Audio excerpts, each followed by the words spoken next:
ఖడ్గము గ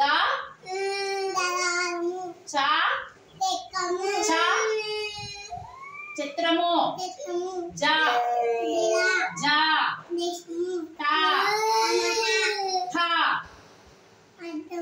డ డబ్బా ఢ డంక అన త థ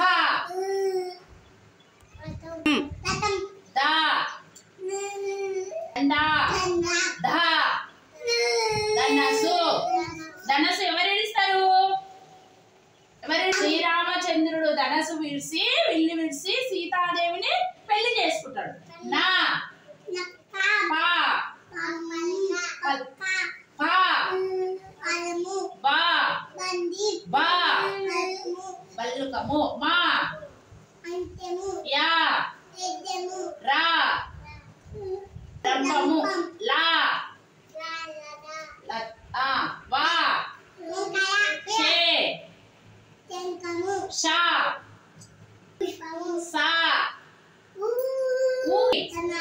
హా అంస అలా తాళము చ గుడ్ బాయ్ అంటే చెప్పాలి.